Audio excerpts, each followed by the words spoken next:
大家好，从这一期开始，会用比较长的时间来记录断带大 C 孔雀鱼的繁殖和成长过程。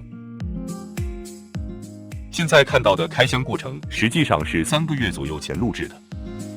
是的，3个月前就已经购买了一次种鱼，可是到现在为止，开箱的孔雀鱼连一条小鱼苗都没有生出来。没有小鱼苗，哪来的成长过程呢？是不是感觉时间线也有些错乱了？别急，这里边有个小故事，当然也可以叫事故。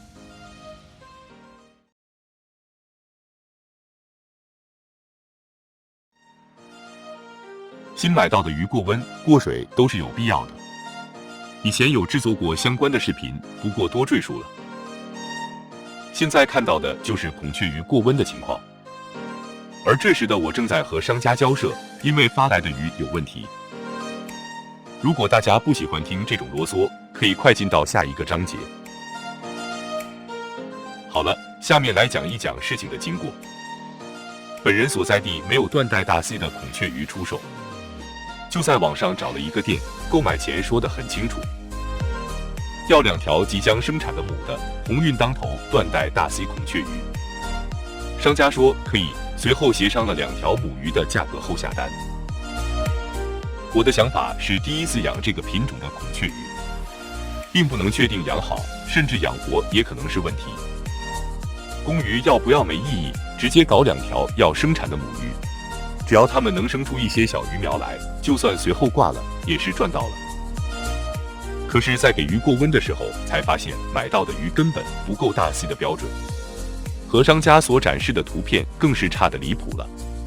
于是就联系商家说明了情况，并拍了鱼的照片和视频给他们。得到的回复居然是：这就是大 C， 活体售出，不退不换。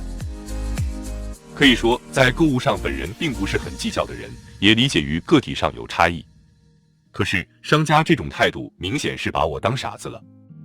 虽然没养过这种品种的鱼，可购买之前也是做足了功课的，好吧？针对商家的答复，感觉和他们交涉已经没有意义。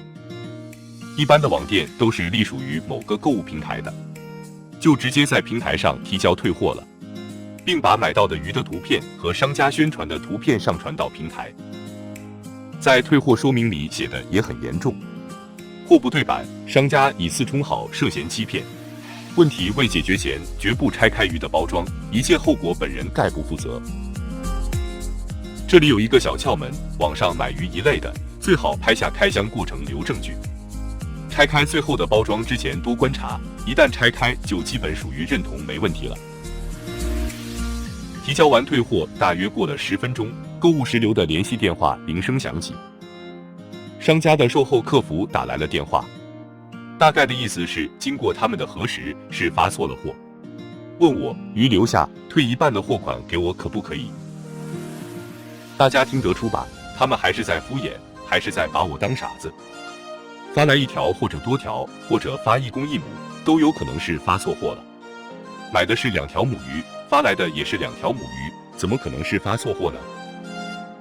如果这时商家能坦诚一些，我可能就接受这个条件了。可是让别人当玩笑的感觉确实不好受，这2条鱼和想要的也确实差太多，就很坚决地回复说不行，发错了不仅不是大 C， 还可能不是要生产的母鱼。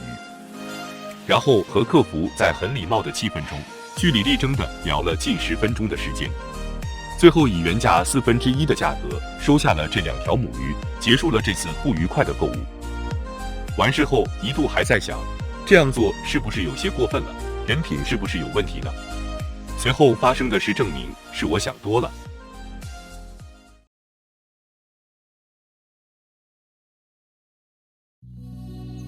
有了上面的经历，可以说对商家已经严重不信任。